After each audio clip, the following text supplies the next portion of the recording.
Okay. Just real quick, let me run down what I got lined up today. We have the Kennedy race post-mortem and the article in Politico about that.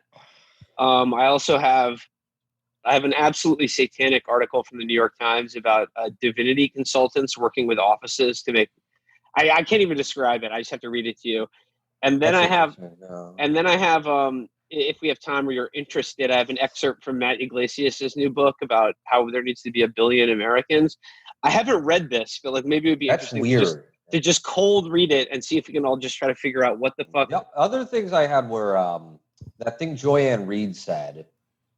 Oh, that was. Oh, right, that was funny. And you said kind of funny. And Tiger King. What about it? Did we ever talk about Tiger King? I don't think so. I've got some thoughts on it. Okay. You also mentioned the Bella Thorne OnlyFans kerfuffle. No, I that was a mistake. I meant to type that into Google.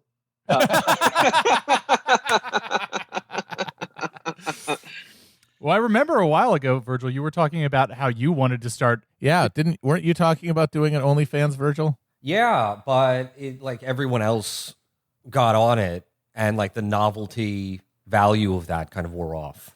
But the novelty value of you hasn't worn off because you're in shorter supply now than you've ever been. Yeah, people have been craving more Virgil content. Yeah, that's a good point. I don't know. I've got to think about it because after Bella Thorne went on, she kind of screwed everything up for everyone, and I would feel bad if I screwed everything up for everyone because then it's like, whoops, everyone's you oaf, you destroyed the website. Yeah, but that's the livelihood for thousands of people. All you have to do is remind them that they're not allowed to get mad at you, which is rule number 1 when engaging with you. Right, but I mean, where am I going to communicate that? Because then I'll on your OnlyFans. Yeah, but the OnlyFans will have been screwed up by my oafishness, by my moron dum-dumness.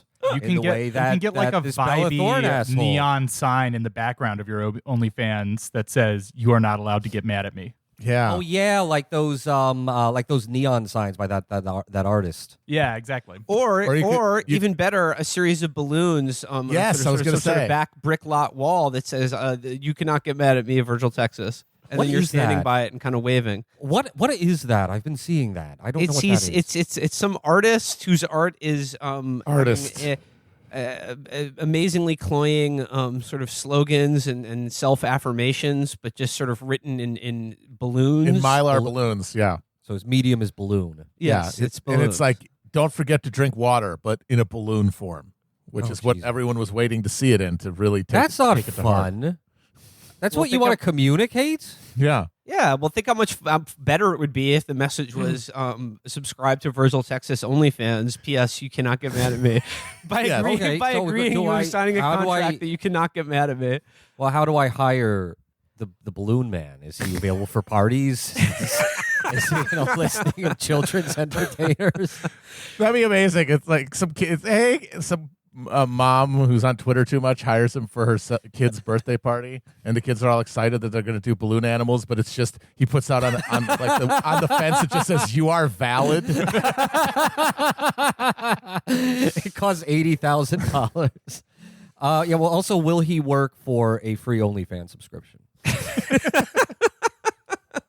Because that's kind of what I've got right now in terms of currency. I mean, as I understand the Bella Thorne kerfuffle, I mean, I think she fucked up the platform by joining it at like a very high rate. It was like $200 to follow her or something, and then charging extra for like a nude photo, which like tons of fucking suckers just cashed out for, and then like the photo wasn't nude.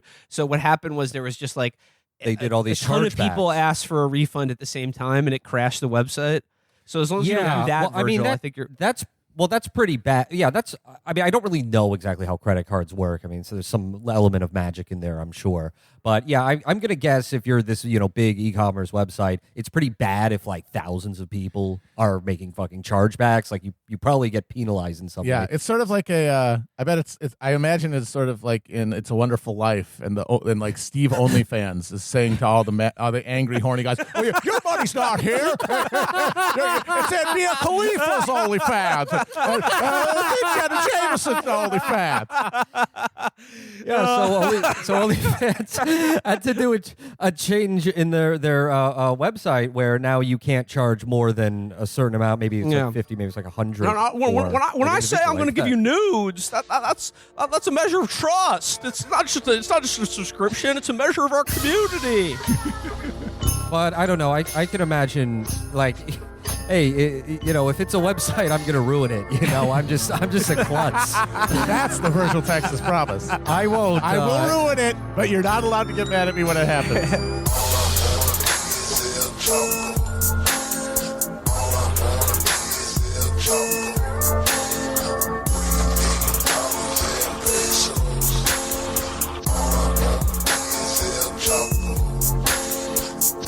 There you go. I mean, I won't do that specific thing that Bella Thorne did, but I mean, hey, who knows what I'm gonna do? You take might get in the HTML there, and I might spill something. Yeah, you go to the OnlyFans like server farm to take a picture of your asshole and like trip over the cord to knock the whole thing offline. Yeah, so if you're interested in the Virgil Texas OnlyFans, just send a shout. It's chapotraphouse@gmail.com. There we go. And, you can. There we go. Wow! All right, that was free too. Yeah. Oh wow! All right, we got our episode art right there. Yeah, absolutely. There you go. That's done. Yeah. So shout back at us if you want the OnlyFans, and also you tip us $200 through OnlyFans. Just for our emotional labor. Just make it OnlyFans for us so that you can tip us $200. Yes. I mean, a lot of people who got mad at her were sort of like, she's coming on this platform as an already famous person, and she's like taking money away from, smaller content creators. And I agree, because I feel the exact same way about the Pete Buttigieg podcast. I mean, he's gentrifying the podcast space. So we have absolutely. There was a low income podcast in that space that he demolished to build the Pete Buttigieg podcast. Absolutely. Where you can get Mai Tais for $15. Okay, should we start $3 oysters on Tuesday?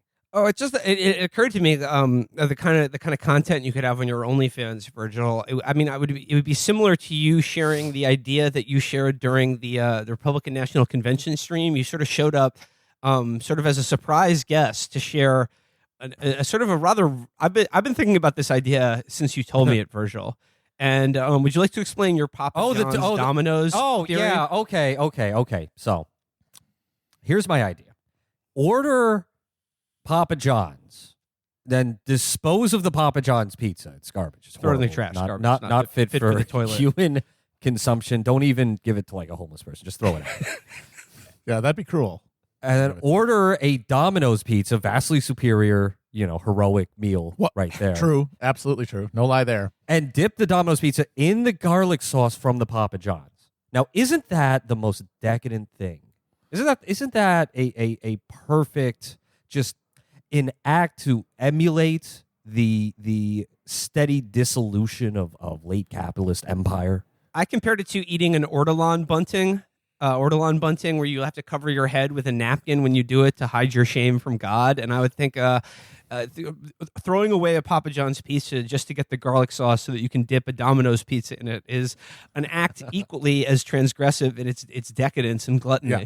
And the way I know that for sure is that when you first described that to me, I thought, oh, I could see doing that. I mean, I wouldn't, but at the same time, it's not just it's the perfect decadent thing because it is horribly wasteful, but there is a kernel of genuine pleasure to it. It's just disgusting and absurd to try to pursue it. You've been obsessed with it, haven't you? It's been in the back of your head. Well, the thing is, Papa John's garlic sauce is pretty good, but the pizza itself is a fucking tire tread. Ugh. It's disgusting. No, meanwhile, Domino's, especially the ultra thin crust, that's some freaking pizza. It's very good. I'm imagining. I won't say very good, but right. It's a getting anywhere in the last country to your resort. house. It's not bad. Yeah. But imagine how much better it would be, Will, with the Papa John's sauce.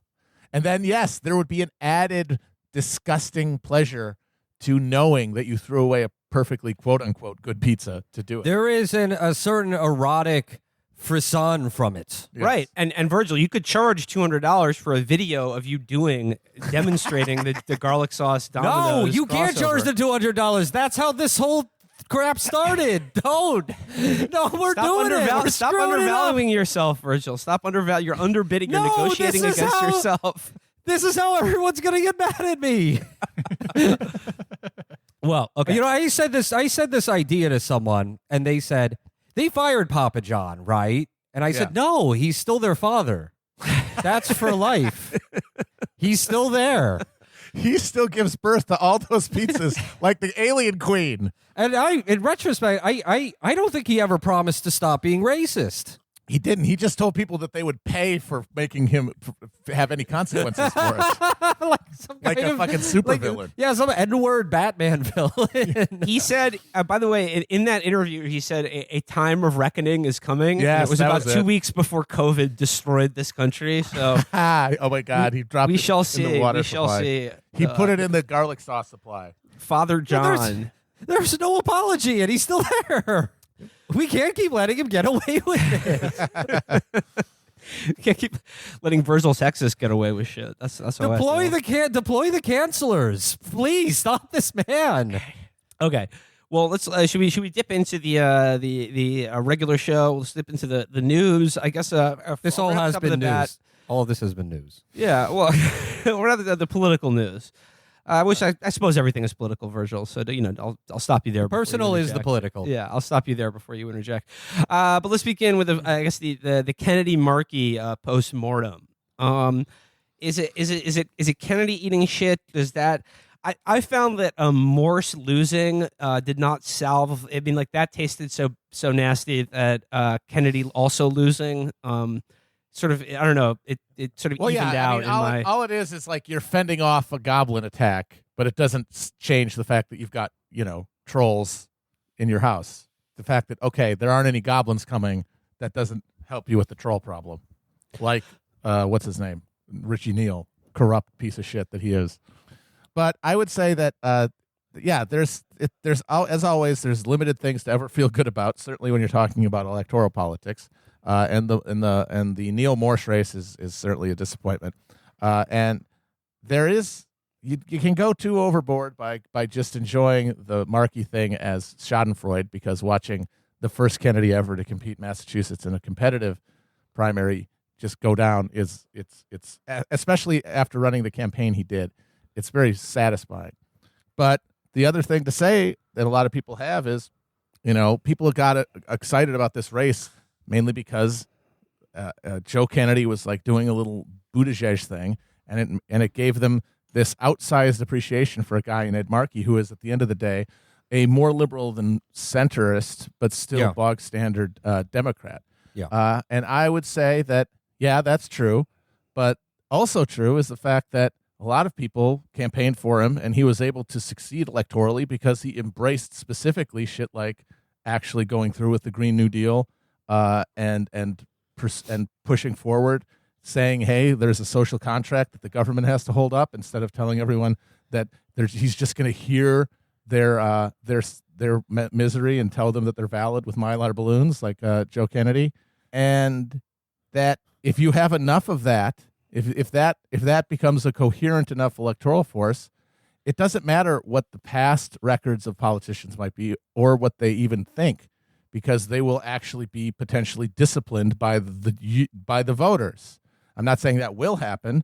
I'm just saying it's a possibility that the mechanism of which has been demonstrated here in Massachusetts. But of course, most of all, it's just really funny watching that disgusting translucent bog monster eat shit.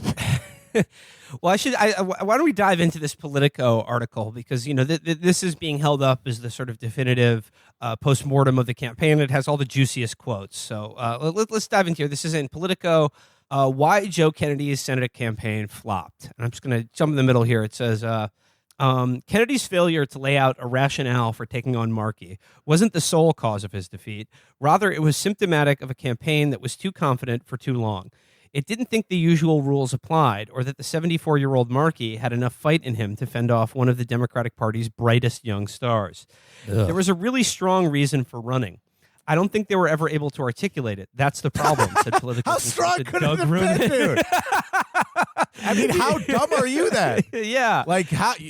Okay, There's a strong reason for running, but this self-evident thing is not, we can't express it. Well, then you probably shouldn't be in politics. Well, Matt, have you ever seen a sunset?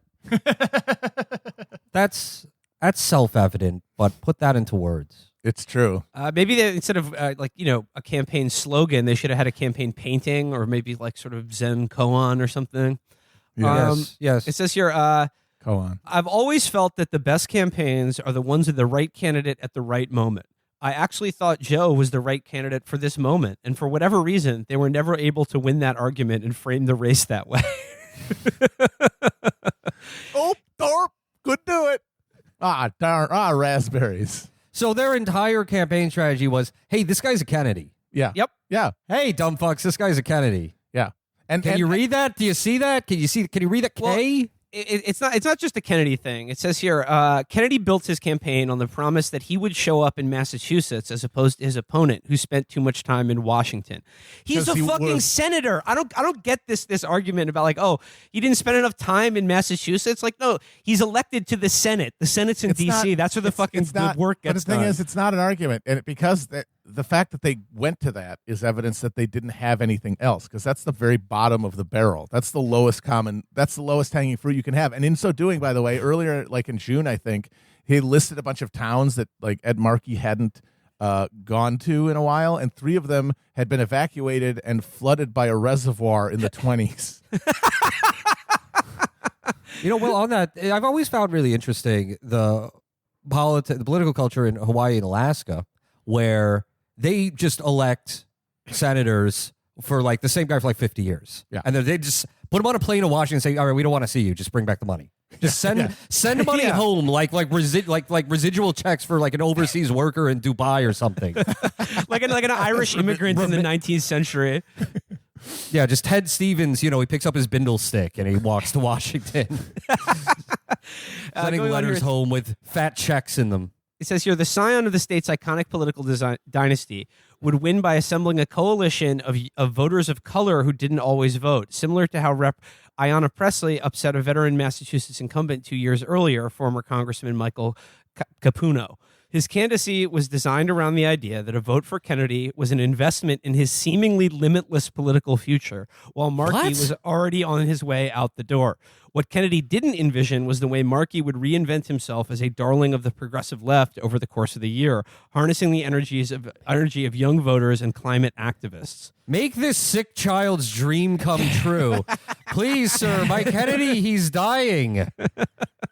His liver is not doing well. He's the kid with imminent death syndrome from Mr. Show. But of course they were wrong. That night, Larry played before 3,000 screaming fans who'd been individually called by his mother and agreed to not hurt his feelings. The next day, he confounded his doctor by not dying. However, still on the brink of death, he expressed a wish to attend Harvard. The university, tipped off by his mother, was sympathetic to his condition and awarded him a doctoral degree. This would be his last victory, his doctor thought. But Larry surprised everyone by remaining alive. It says here, in Kennedy's eyes, Markey's new image didn't square with his record, which is more in line with Joe Biden than Sanders or Warren. Kennedy often pointed to Markey's support of the 1994 crime bill and the Iraq War on the debate stage, but that didn't matter to Markey's energetic online base. See, here's the thing. That was a bad idea, making your pitch, invest in this Kennedy, because... One, bad investment, period. Yeah. Like, get a good insurance policy. I'll just say that. And 2, there's a billion of them. It's like how animals, like, there's 2 kinds of reproductive strategies, and some animals just have like 1 or 2 kids and take care of them, and then others are like mice, and they just have like a shitload of fucking kids. With the Kennedys, it's like you don't have to invest in any individual one because there's just a whole fucking wheelbarrow full of them. Yes, but he is the only one with fewer than double-digit DUIs. Are you just reading his rookie card? In 2018, he really broke out. I believe J.K. the Third is a teetotaler, though. I don't think he does drink alcohol to avoid. Because he knows what would happen if he did. The family curse. If he did, it would be like when when Barney had the non-alcoholic champagne after completing flight training. It begins! It's in the blood.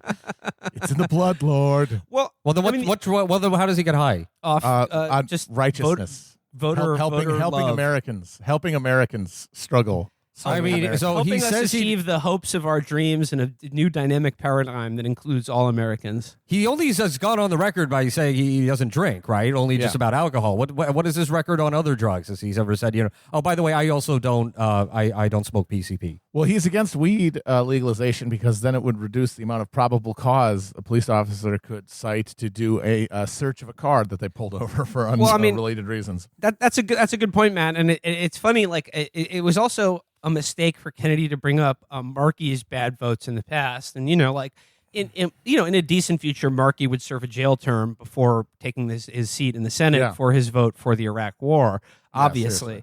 But just highlighting his bad votes in the past, like for the Iraq War and for the crime bill, just reminds people that Joe Kennedy III is exactly that guy too. Well, that's the thing. It's like he didn't vote for the war in Iraq because he was a zygote. He was like a little throbbing bud that was gonna fall off of Ronald Kennedy. I don't even know who the other ones are. He was a barnacle on the hull of one of the boats that they had at Hyannisport, and they just scraped him off and put him in some nutrient-rich solution, and he butted into a politician. Well, I mean, the whole thing. But that he would have done that. Of course, he would have been in favor of the war in Iraq. Of course, he would have been in favor of the crime bill. Of course, in order to challenge Markey on any kind of bad record on votes that were too pro-corporate or too conservative, you would have to have some plausible case to be not that guy. And all he had was the same. It was the empty toolbox of youth and ID Paul lingo. Basically, because at one point he said, one of his aides went through the Green New Deal that legislation that Markey had written, and he said, racism isn't even found in here. Just the most cynical shit with nothing to back it up. Not even an identity peg beyond I'm a Kennedy, which I guess he needs to be elected to center victims of gun violence or. There was someone to center victims of the Kennedys, of the Kennedy family. I mean, there was someone who said today that we shouldn't be too hard on Joe because his grandfather and great uncle were victims of gun violence. Yeah, and he was saw that. And I was just Wait, I'm so sorry. I'm sorry. That? Yeah, no, someone actually said that, and they were a former they were a former Bernie staffer, and it's just they both were killed by guns. But when people think about victims of gun violence, they're not thinking about victims of high-profile political assassinations. That's sort of a rarefied era of people. It was some Bernie staffer. I forget what their name was. But also, if he was really pissed off about the people who killed his grandfather and great uncle, why wouldn't he be if Felix were here, he'd be investigating fucking George H.W. Bush and the CIA. Has he shown any fire in his belly to bring justice to his fucking grandfather and great uncle? No. One note also. The only people who like Kennedys in this day and age are, one, dipshits, morons, dodos, that sort of thing. And that's the amount of vote that Kennedy got. And two, elderly Republicans. Yeah. That's why people love Kennedy. They're always yes, exactly. And they're always saying shit John F. Kennedy, he was the last good Democrat, which is code for, pre-Civil Rights Act. Right. Yeah. And that's why if he really cared about this, and I don't think he does, that's one of the reasons it's fun to make fun of this guy is because he doesn't really care. He's relieved. Yeah. He didn't want to do that job. You could tell. Just every time he ever spoke in public, he just had this stammering, fucking doe-eyed panic in his eye. Just did not look like he was going to really relish the spotlight. And the other is, if he really cared, he'd fucking become a Republican and say, me and my non-dead uncle John F. Kennedy Jr. are gonna bring all the sickos to justice. You don't think he could be president on that line in a few years? Okay, so Joe Kennedy, he's got a few career options out of him. One, full QAnon. There's some money in that, and probably a Senate seat in a few years. Well, you know what though, or two, drinking. I think he should take up drinking. Just go nuts. I would like to see the result. That's for sure. The people are speculating now, though, that he may just get appointed to the Massachusetts Senate if Joe Biden appoints Elizabeth Warren to any kind of cabinet position. Which I I don't think Joe Biden's going to do for Elizabeth I don't Warren. think so. I don't think he's going to do that for her. So, I mean, why would he have? Why would he? Yeah. Yeah. Why the fuck would he? He wouldn't offer her any position that she would be willing to leave the Senate for. Right. Exactly. Yeah. Exactly. I mean, she's not going to be the fucking Treasury Secretary. So, if that is the case, then his next move is obviously to primary Elizabeth Warren. And, and should he do that, I'll become a Joe lad. I will become a campaign advisor. Like a lot of people said, why this? Why are you doing this with Markey? And the real answer was that they couldn't say is that, oh, well, I can't, because the thing about Massachusetts is one of those states that just sends them and leaves them there forever. So yeah, and it's a state that's overwhelmingly Democratic, which means you have this huge bench of Democratic politicians who have no realistic way of moving up through the ranks. It's a traffic. It's a bottleneck. It's a bottleneck. And so whenever there's a potential seat opening, it's a huge deal. And yeah, I think even during the camp, like he started running, remember 11 months ago when like Warren leaving at the end of her leaving soon was a more live reality than it is by now. Right. And the problem is that everyone assumes Ayanna Pressley is going to run, and he doesn't want to run against a POC or WOC rather, which is twice as powerful. Like he can't, because you look at the campaign he ran against Markey, just like old white male med, not understanding the intersectional grievances that underline, our society. That doesn't work on anybody but an old white guy. So he basically had to do it. Although I do think it would have been really funny if he'd listened to some of his advisors, who I swear to God apparently exist, who just wanted him to run straight for president from the House of Representatives. Wow, that would have ruled. Hey, remember, again, it's like maybe that shit could fly in 1980. Yeah, but they're all Republicans now. Yeah, that's it. All right, let me get into these are the juicier quotes from the piece here. Also, he probably runs for governor whenever Charlie Baker leaves. Well, that's the problem though. They love having Republican governors now, because they're Massachusetts Democrats, and there's no real difference between those two things. So it says here, that didn't matter to Markey's energetic online base. And now here are the juicy quotes here. It says, are you quoted in this? The Markey campaign did a masterful job convincing voters Ed is someone he's not, one Democratic strategist with Massachusetts ties said after the primary results were tallied. Kennedy advisors concede that the campaign should have gone negative earlier and defined the incumbent while his polling numbers were low. But the campaign also blamed the press and the left wing of the party for giving Markey a free pass to reinvent himself. This is going to show you that the left doesn't do their homework and they are easily won over by bright, shiny objects, one Kennedy ally said. No. What they're saying is they're saying they didn't take our bright, shiny objects. Well, yes, exactly. I mean, like the implication behind that quote is that all you need to win the left over is just dangle a bauble in front of their eyes. Just jangle your car keys in front of their eyes and you'll get them on board, which begs the question, why the fuck didn't Joe Kennedy do that? Why didn't you do it? It might be because he's like ideologically committed to not doing it, and the people who supported his I'm basically a crow campaign. And here's the thing. I live like a crow, kind of look like one, love shiny objects. Yeah. I remember faces. Well, kind of, yeah. Well, I mean, the thing is, like, they're like, oh, like he got a pass and was able to redefine himself as someone he's not. And to a certain degree, I think that's true. Markey definitely leaned into like adopting the mantle of the, whatever you want to call it, what was left over of Bernie or even Warren, or that kind of the squad glow of thing. But he did it by credibly being like, hey, I authored the Green New Deal and I'm going to go to bat for it. But the thing is, it's like, look, no one should fool themselves into thinking Ed Markey is some kind of like democratic socialist or like, as we said, anything other than a kind of standard liberal democratic senator. I mean, he's better than the average Democratic senator, but like whatever. Like I don't think anyone's fooling themselves about this.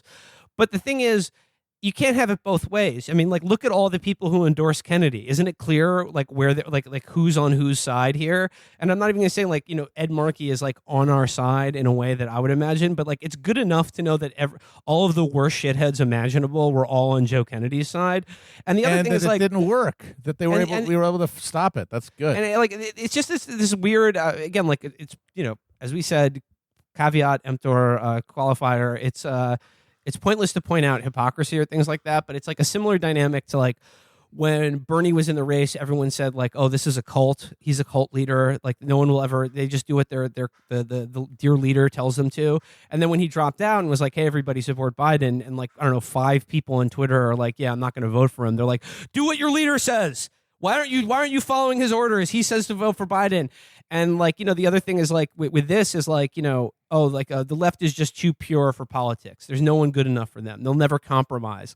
And here's an example of like everyone for the most part did compromise on someone like Markey and got behind him to advance certain political goals, and like that is falling for the shiny object, the keys jangling in front of your eyes. Right. And the thing is with Markey, like you could talk to his record in the House certainly, but he got to the Senate in a special election in 2013 partially by consolidating the vote of people concerned about climate change and global warming. He made that like the thing, and then and then in office he fucking authored the landmark piece of like legislation, maybe the landmark suggestion anyway.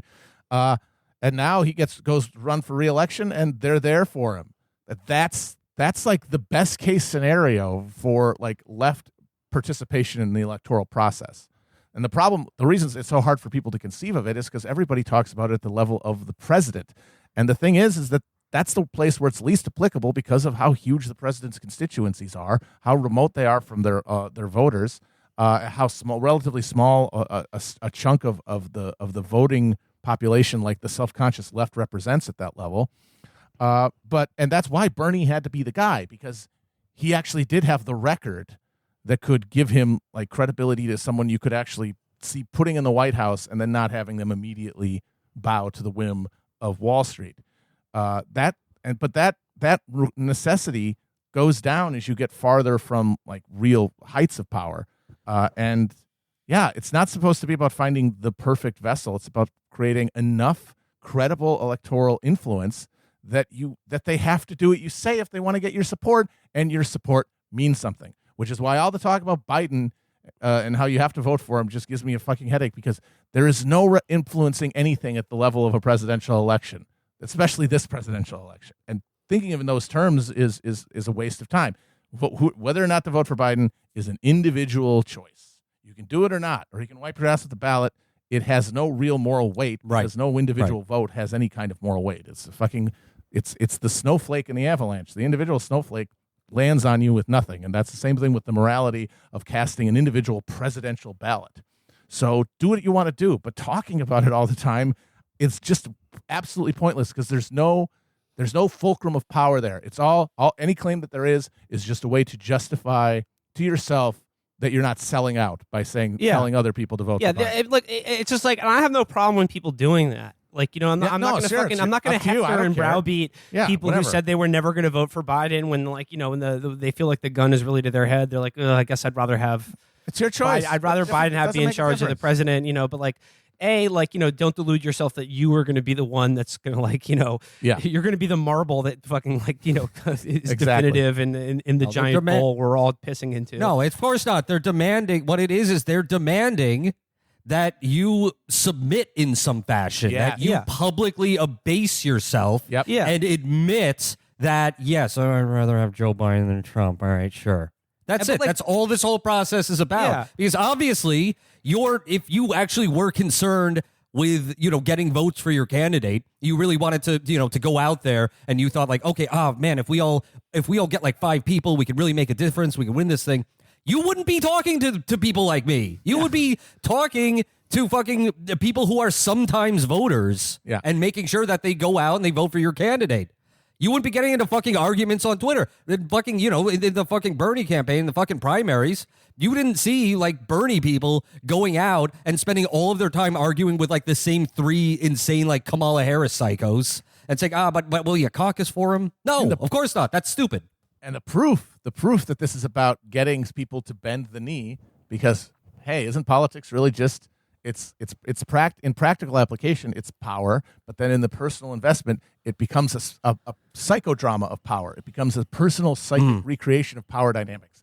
And when you know, bending the knee isn't just a thing for dude bros, because why else is it so common to see someone say, I'm voting for Joe Biden. I don't like it. I don't like him. but I understand the moment. I understand the threat Trump poses, and then be immediately berated and screamed at for not saying that they loved to vote Joe Biden and were happy to vote for him. Yeah. Like, you won, but it'll never be enough because what they really want is power, and they also really want the other thing they really want is to distance from themselves the growing panic, that the fear that they might have fucked up and he might lose anyway. I'm not gonna, like I said, I'm not gonna waste my time hectoring and berating people who feel that they have to vote for Biden because it's like, look, it's your deal. These are the two options we have. Fuck it, I guess we got to make a choice. But it's like I don't care if somebody goes to McDonald's instead of Arby's for brunch. But what I will not what I have absolutely no patience for is this idea that people are trying to back themselves into a position where you can vote, especially if you are on the left, you can vote for Biden strategically. No, there is no way to vote. Like our system is designed to remove that possibility of your vote being a strategic one that can be cashed in for some chits at a future date, or that you can be used to like leverage in some way a better future outcome. Like it doesn't work like that, and especially not now and with this candidate and this fucking Democratic Party. If you're gonna do it, do it. If you want to share it with people, if you don't feel bad about it, or you're trying to cover for your own sense of guilt or whatever, like fine, whatever. But like, just don't sell me this fucking line about how it's of strategic importance for the left to vote for Joe Biden. Yes.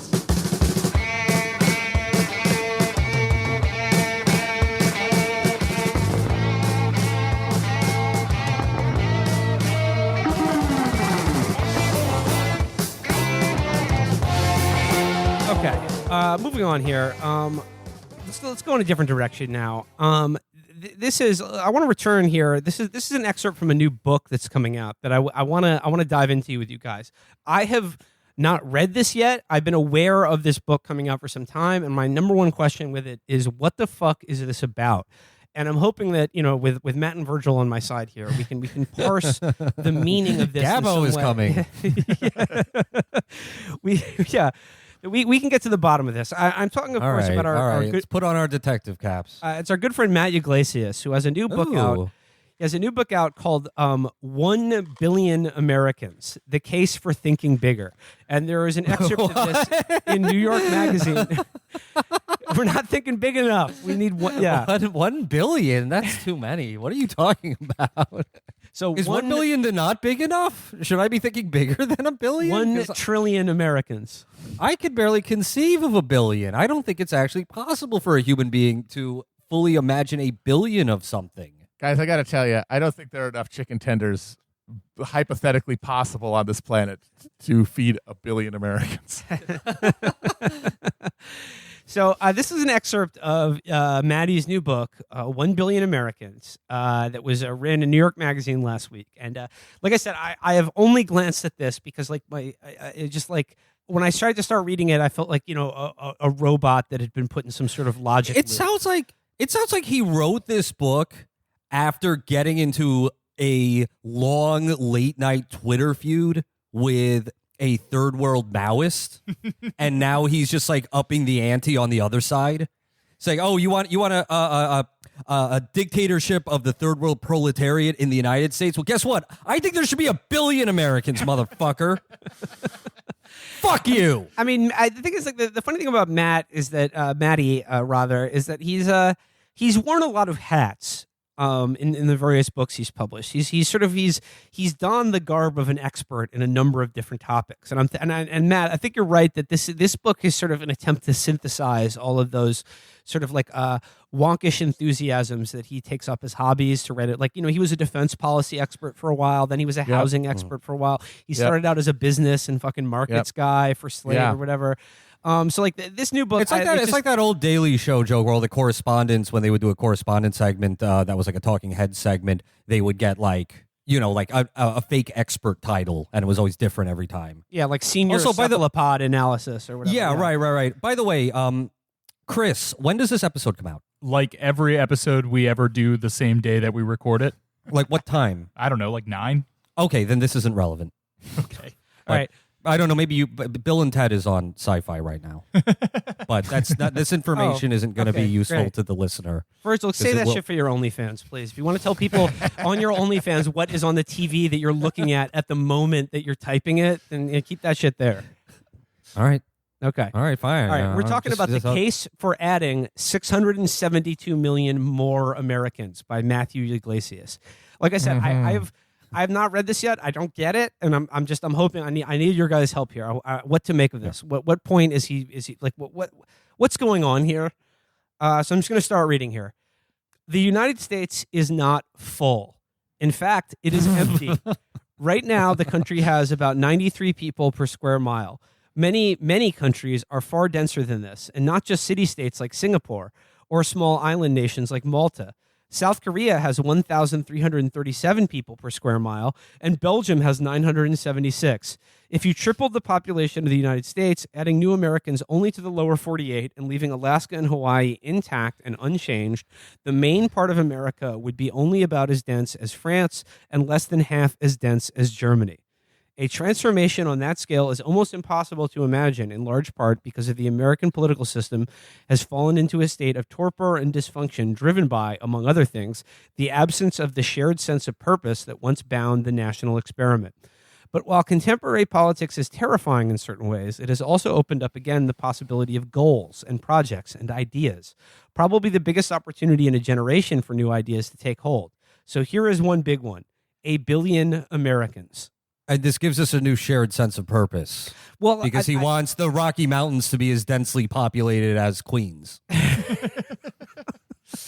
I think he's sort of trying to give like a nationalist gloss to like his sort of YIMBY urbanist sort of like his whole thing is like he's really into zoning laws, and he wants more high density like zoning to be available in cities like San Francisco and elsewhere, because he's just like that's what's causing, homelessness or whatever. But like I think he's trying to give a kind of like a grand national purpose or something like, and then some sort of mission that will compete with I think what he imagines is the coming blood and soil nationalism of white man's America and fuck everyone else.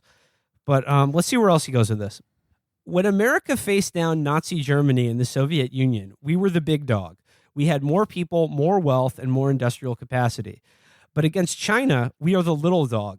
There are more than 1 billion of them and about 330 million of us.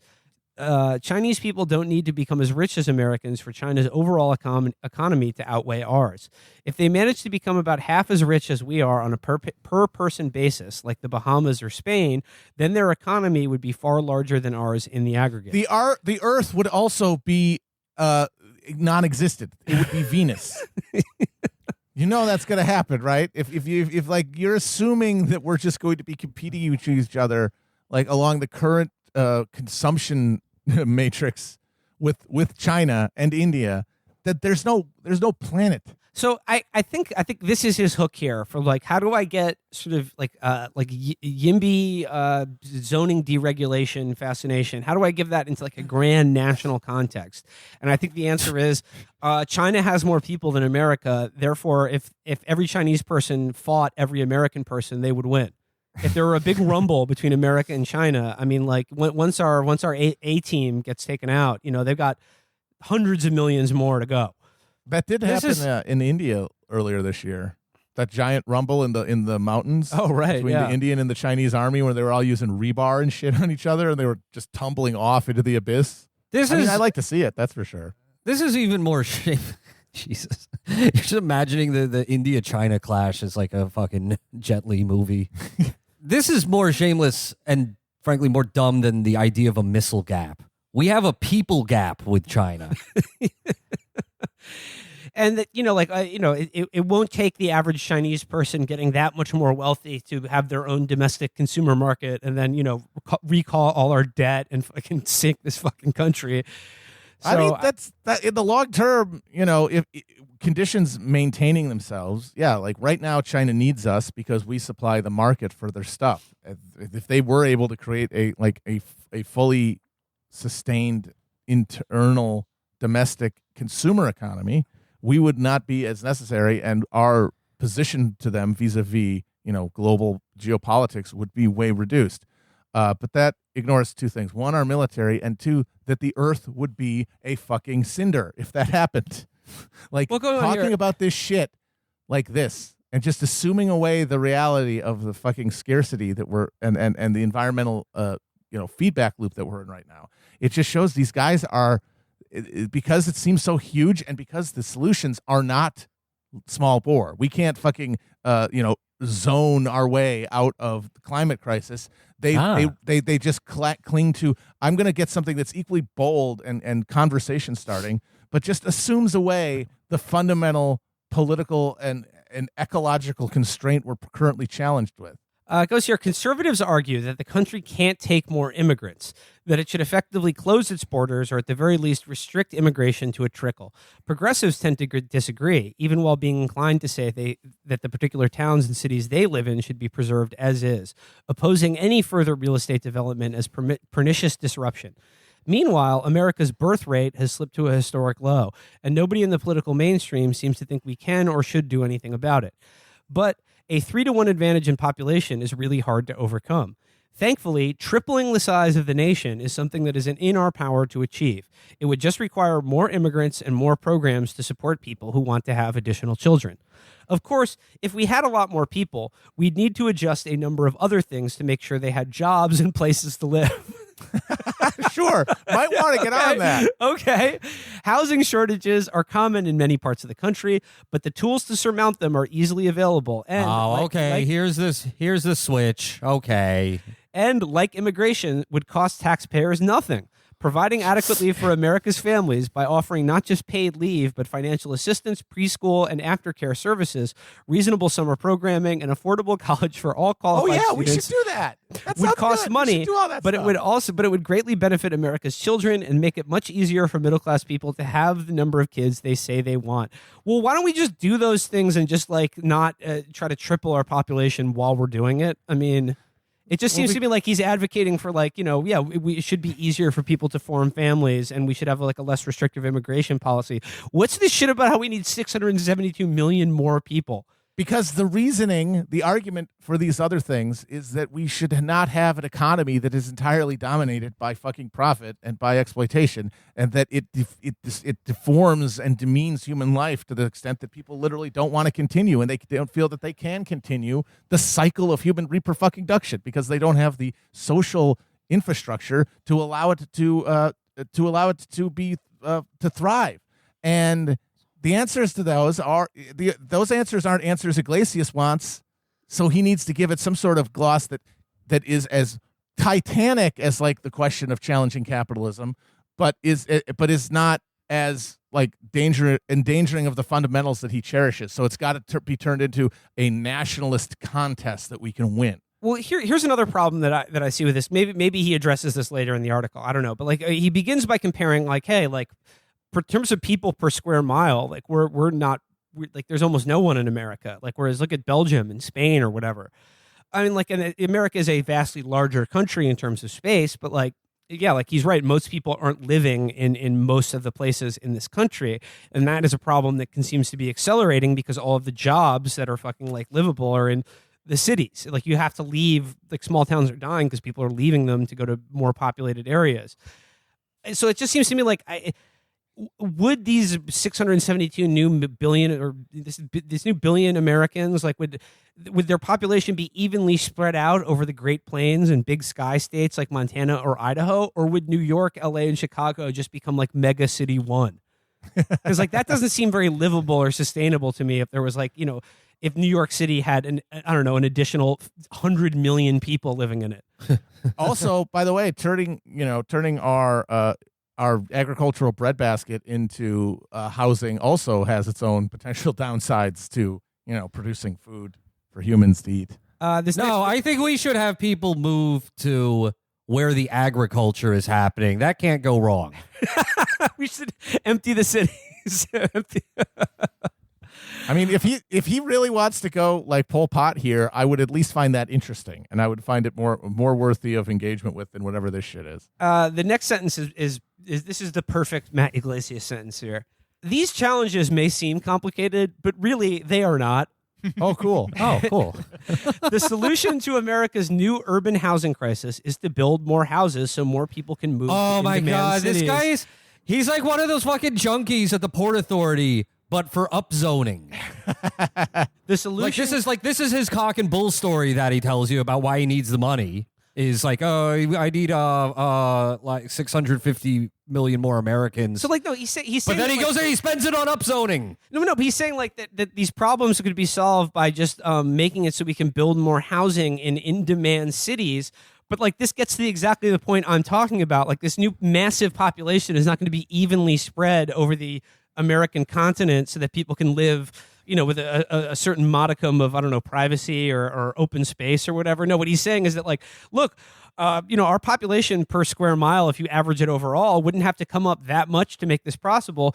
But the populations of places like New York or any major urban center would have to increase by, like, I don't know, 10,000%. You're forgetting about the programs, though. There'll be more social programs. So we'll create like a nightmare of enemy and social conflict. There'll be programs.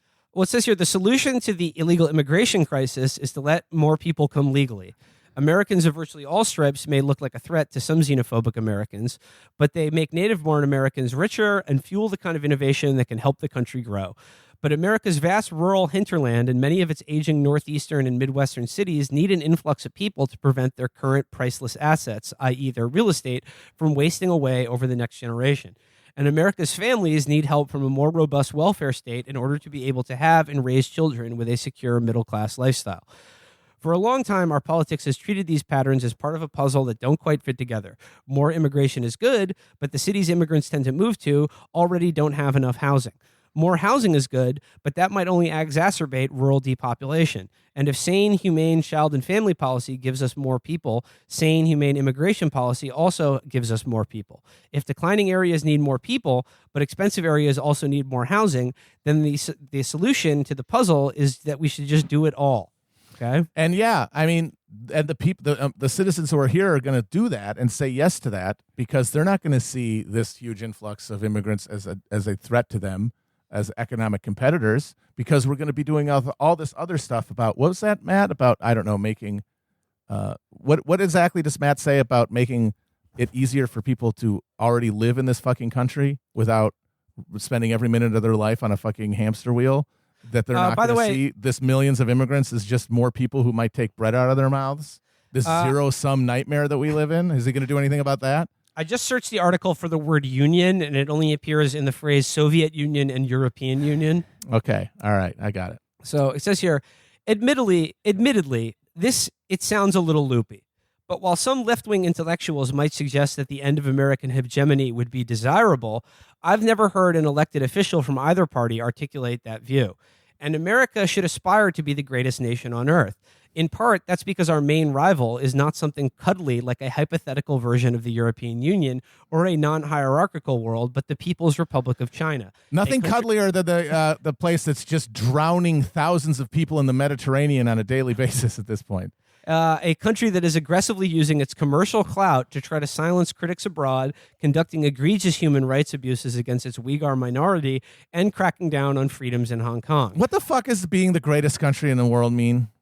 Like, we have to, like, that should be, he's basically saying, he's not even saying we need 1 billion Americans. He's saying we need 1 billion Americans as part of this as a subsidiary part of the greater project of being the greatest nation in the world. What does that mean? What does it mean to be the greatest nation in the world? I mean, it means to be the wealthiest and most powerful nation. And what kind of competitive framework does that assume? And how does that competitive framework jibe with the fact that if we keep competing with each other across national lines, as I keep saying, this world is gone, at least in any recognizable or desirable form that we might want to imagine for the future, that we might want to, I don't know, reproduce enough to have 1 billion people to see. Does he answer any of those questions? I don't know. I'm gonna skip ahead here to the end because he goes on for a long time, and I don't want to fucking. Oh, he does shout out Matt and Elizabeth Brunig's Family Fun Pack and the People's Policy. It's Project. Good policy. Yeah. So like again, it just seems like he thinks that you're going to get the Family Fun Pack. He thinks he's going to get the Family Fun Pack by telling people we need 1 billion Americans and this is how. He thinks that's the most compelling framework for that because like that's got to be the point of this, right? Why you write a book like that? It's not like it's going to matter in any meaningful sense. No, very few people are going to read it. The hope is that if enough people of influence read it, that it shapes the discourse and it becomes an influential element within like the political strategy of the parties. And so that's why it's relevant. And so when he says we need X, Y, and Z as part of it, like the Family Fun Pack, then he's kind of implicitly saying that this is how you sell that. 1 billion Americans is the best way to tell people that we should have a Family Fun Pack, not we should have a Family Fun Pack because you should be able to raise a fucking family in this country. But no, we need the Family Fun Pack because China will have an even funner family pack. Yeah, see, because he has to strip morality out of the entire equation of politics. Otherwise, his entire premise is dog shit and rotten and monstrous.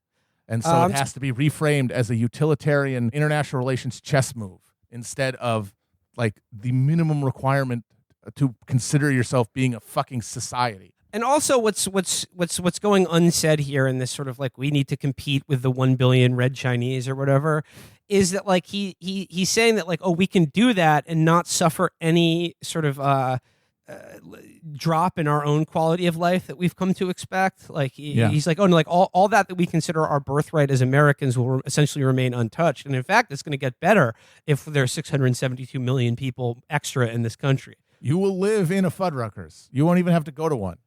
There will be someone in your kitchen making you Fuddruckers. I'm picturing a 1960s ad man writing on a whiteboard the word million, crossing out the M, putting a B. And everyone loses their shit. 1 billion Americans. What does it say to you? Hey, here's what's interesting to me. Obviously this is all just like dumb bullshit.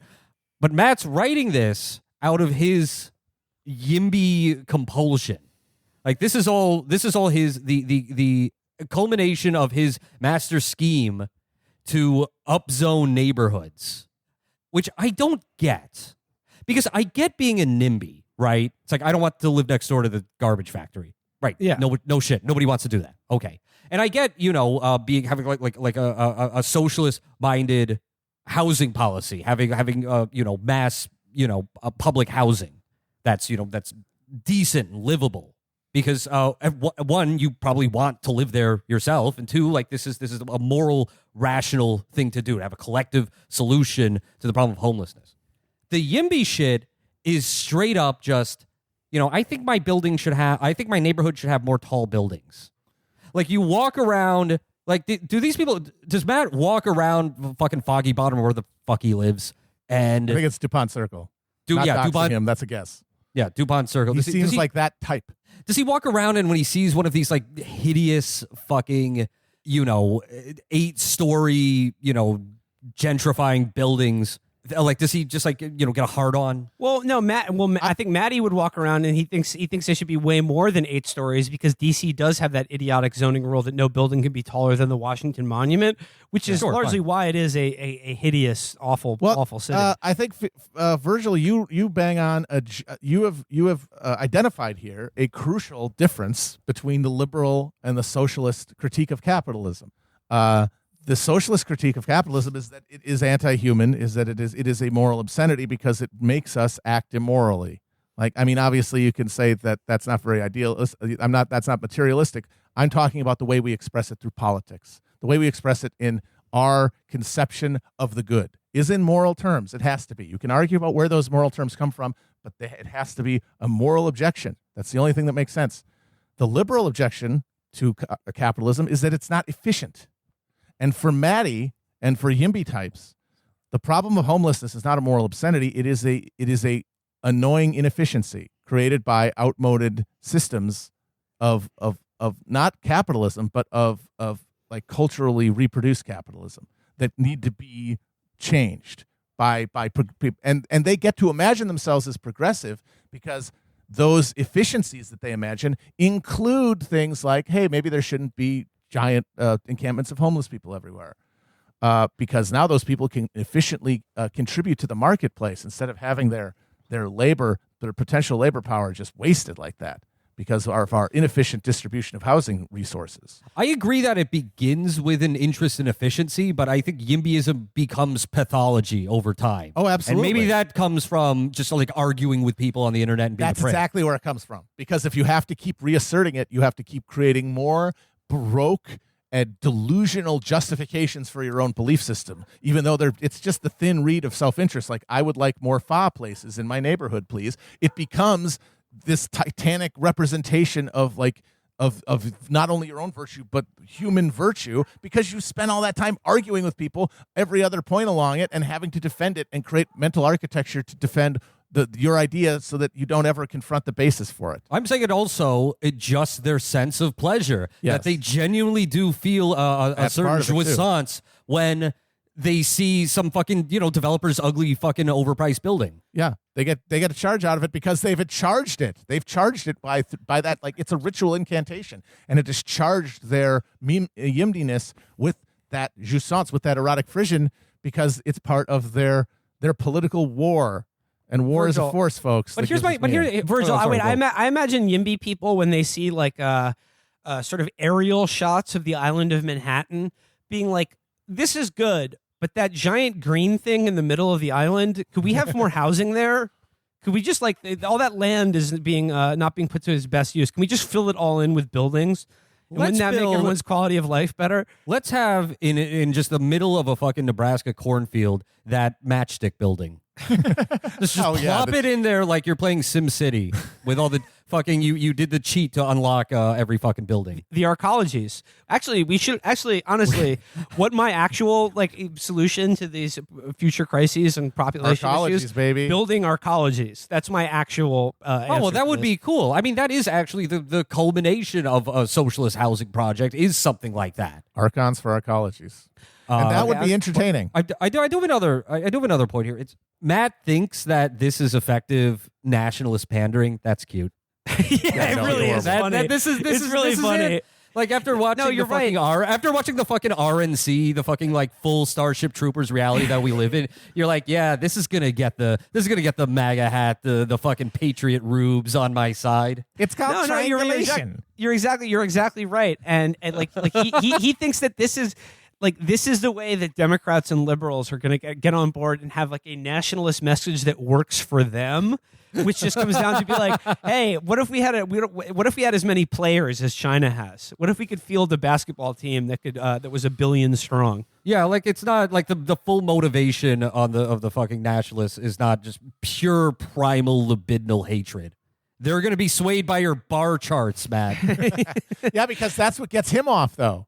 That's where he's got the category confusion, because he thinks anyone else is going to be persuaded by his clever, intricate, small.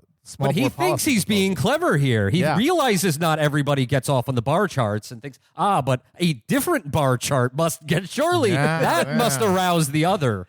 All right, I'm gonna finish out this piece. I'm skipping ahead to the last couple of paragraphs here. Does he still listen to this show? I hope so. Yeah. It's customary when trying to talk to Americans. It's customary when trying to talk Americans into daunting political problems to quote JFK on the subject of why go to the moon. We choose to go to the moon, he said. We choose to go to the moon in this decade and do other things, not because they are easy, but because they are hard. Because I am hard. Because I am hard. Because it's a great speech. That being said, it's worth emphasizing that while 1 billion Americans may be impossible and absurd, there's actually nothing hard about it. Letting more hardworking and talented foreign-born people move here is not hard. On the contrary, it's keeping people out that's hard. Providing financial support so that Americans can have as many children as they say they'd like to is a big change, but there's nothing particularly difficult about it. Nothing particularly difficult, except it would involve passing legislation that literally no one in our government wants to touch with a fucking 10-foot barge pole. Yeah, it would all involve, these same people. I'm sorry, don't all these same people, when you talk about Medicare for all, just be like, how are you going to get Manchin to vote for it? Yep. Well, how the fuck? How are you going to get around the Senate for this 1 billion American plan? Well, this is how you get Manchin to read 1 billion Americans. Oh, okay, I honestly think that's his deep answer. You get enough of these elites. You get enough of the elites to read this thing, and then they will do the thing.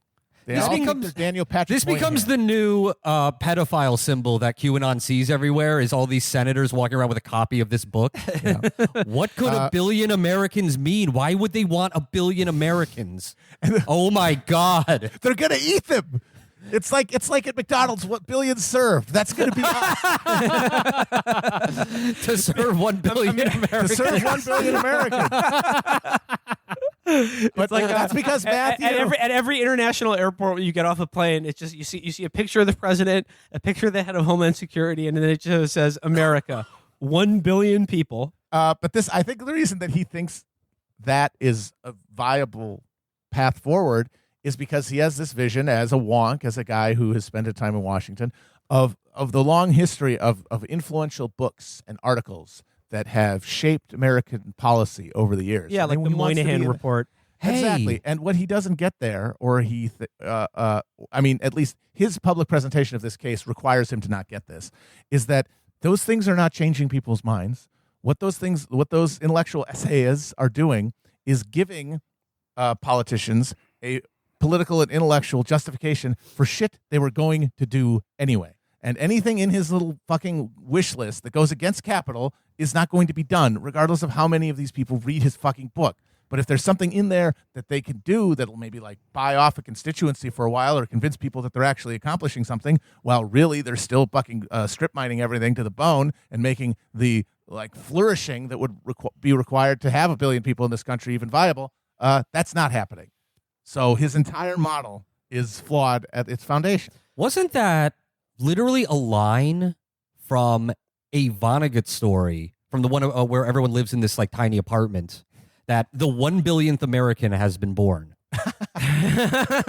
Right? That's that story about overcrowding in the future. Yeah. Okay, like that was this haunting line. Is the thesis of this book? Well, I mean, it's a haunting line because at the end of the day, like even if this plan went according to Maddie's vision, and we had more immigrants and a more generous social welfare state, and free education, and we allowed people the economic freedom to have as many children as they'd like to.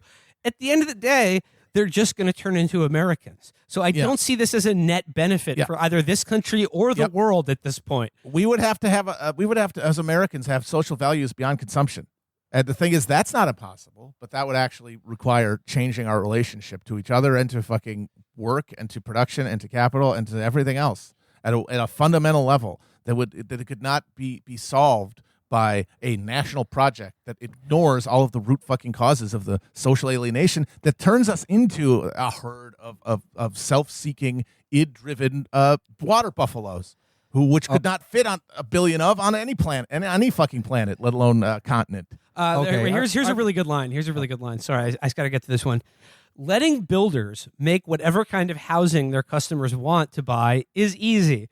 He's talking about Grover House now. He wants 1 billion Grover houses all over America. Anyone who wants to build a house, I bet you could get Yimbys.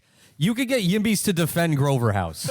You would absolutely do that. They will fucking convince themselves that this actually looks good and is cool. This rocks. I want this in every fucking city. I would love a dozen Grover houses in my neighborhood. Shifting economic activity to places where land and buildings are cheap is a little more difficult, but it's hardly a voyage to the moon. Copying settling Americans on the moon is more realistic than this shit. Question. The moon was a technical question. Once you fucking put the money to it, you just have to figure out how to do it. You're talking about convincing people to do something as a collective project. That's insanely difficult. This is another really great line. This is another really perfect Iglesias line here. Copying a traffic management paradigm that Singapore implemented in the mid-'70s isn't hard at all, nor is copying long-standing German commuter rail practices. Hey, Singapore, that country that's essentially a dictatorship? Yeah, it's been run by like one guy for the past 60 years. Well, he's gone now, but he left. His thing is intact. It's a managed democracy at its technological endpoint. Okay, so he says unless the real answer to this is written in like invisible ink and you have to put it up to flame to read it, and you're one of the Illuminati, and this is actually a text telling you how to create like a totally foreclosed political elite that can rule through sheer technological force, like a biomechanical matrix, then this is not helpful for anybody. All right, this is a really good paragraph because he does acknowledge some of the problems that 1 billion Americans might cause. So he says, of course, someone should do something about all the problems. Of course, tripling the population could also cause a number of problems. Traffic jams could get worse.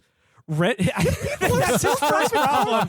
That's the first problem you could think of. 1 billion Americans, and we're still driving around in personal cars. Wow. Yeah. No, again, it's 1 billion Americans, but they're all still driving cars that run on gasoline. That's a fucking great idea. So it says here, traffic could get worse. Rent could go up. Water access would be stretched thinner. There'd be pollution.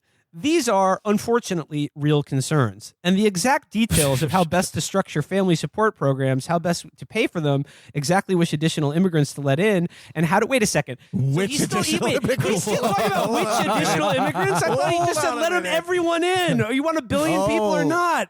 And he's still trying to look at people's resume and shit? What the fuck is going on here? That's the classic. That's the red lib H1N1 shuffle. Or H1, it's not H1N1 visa, right? Which the one, the H1 visa, the one for of like those, the ones that they stocked Silicon Valley with. Yeah, it's like you pitch immigration on social justice grounds of saying people should be allowed in this country, but what you end up actually doing is just increasing skilled labor for industries that want cheaper labor. That's it. And then everyone else still gets to fucking. Everyone else still gets to wait in line, and everyone else still gets to die in the fucking Mojave. He's talking about like tripling America's population size, and again, he doesn't give a time frame for this. But what I would imagine he'd want to do it sooner rather than later, to compete with China or whatever. And he's still looking at fucking like people's CVs who want to get in the country. Like, what the fuck? What are you talking about? Also, why are you even deciding who to let in or not? Why not just let in everyone if this is the end goal that you're going for? I just had a thought. Matt started out mentioning the population density of the United States. Has he factored into this the fact that in a few years we will literally have less land? That the land is currently eroding. Like entire communities are we've just given up on entire communities. Yeah, you might want to ballpark. Literally just picking up everyone and just moving them somewhere else. Yeah, you might want to subtract Florida from the calculations he's got. Yeah, most of Louisiana, just... So he goes here... that's not a thing. So he goes, and how to improve our infrastructure and increase our housing stock are good subjects to argue about. I guess that's what it comes down to here. That's all Matt wants to talk about. These are the good subjects to argue about.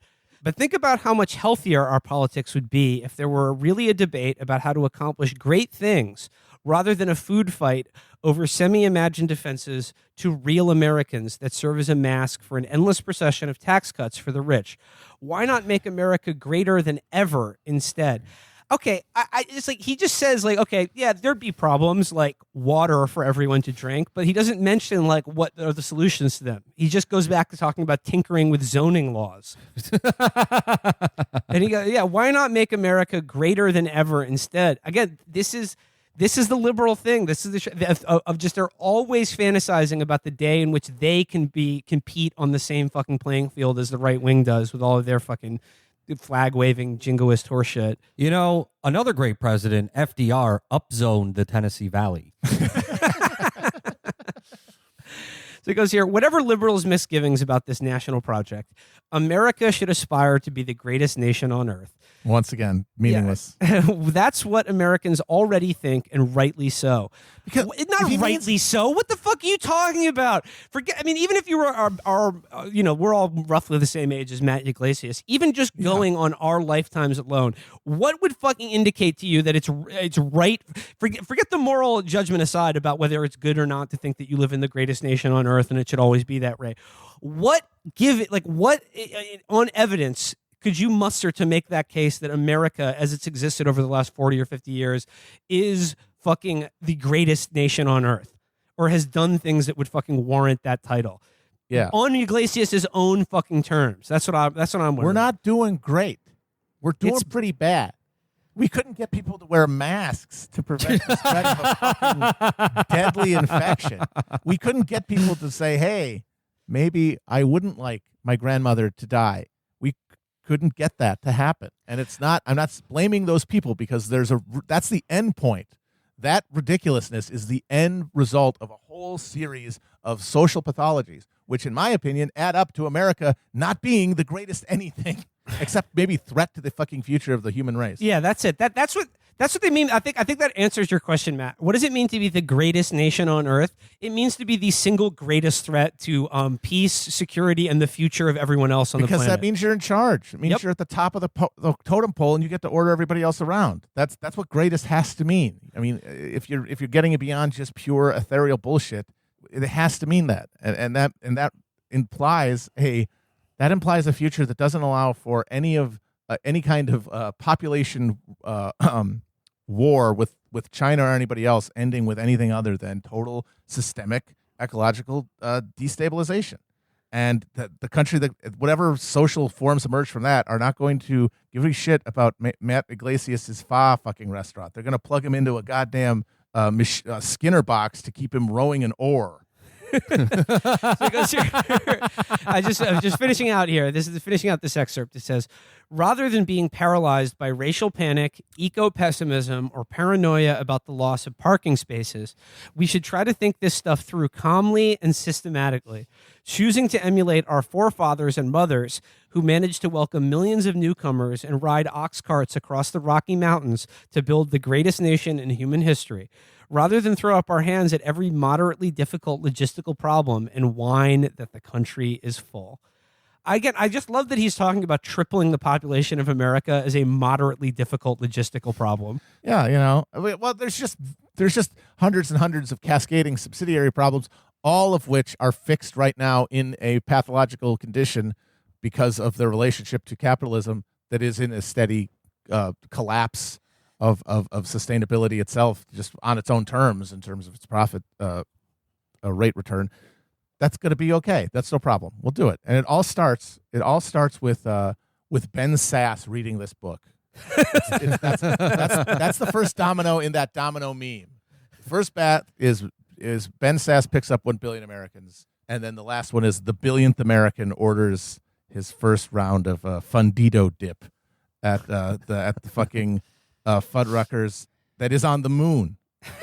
Well, like I said, wouldn't just colonizing the moon be a better fucking use of our time than this? Like bullshit? I said, if it's any technical question is easier to solve than this shit. Than getting people on board with like a broad program like that ran counter to existing like economic conditions. There's water on the moon. I think so. Yeah. There might be other stuff.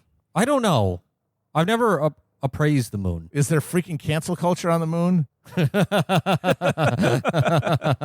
That'd be great. The moon should just be like Parler, but for reality. Yeah. You can just go to the moon now to to say what you want to say and fucking, Are there Kardashians on the moon? Oh God, there better not be any sign me up. Kardashians. Well, there you go. I still don't get it. I mean, it was one of the most. You need to take some. You need to go to the Office of Management and Budget and take some salvia, and then you'll know.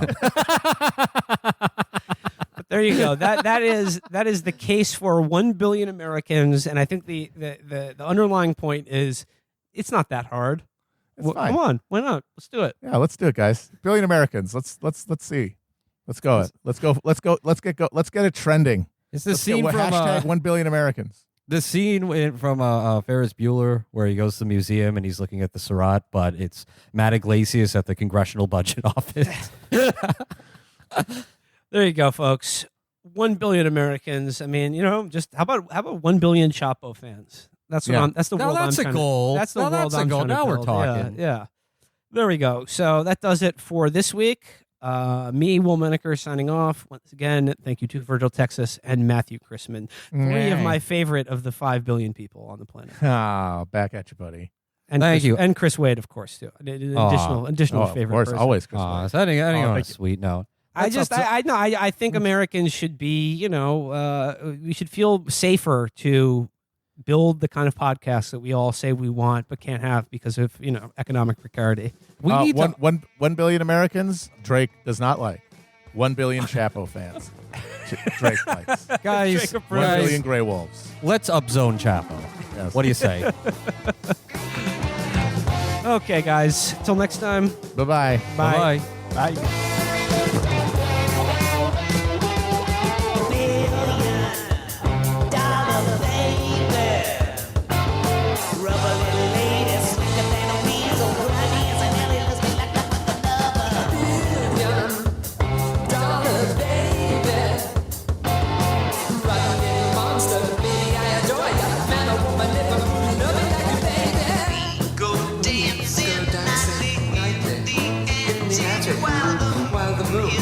Rising in the sky. If I'm too rough, tell me. I'm so scared. Your little head will come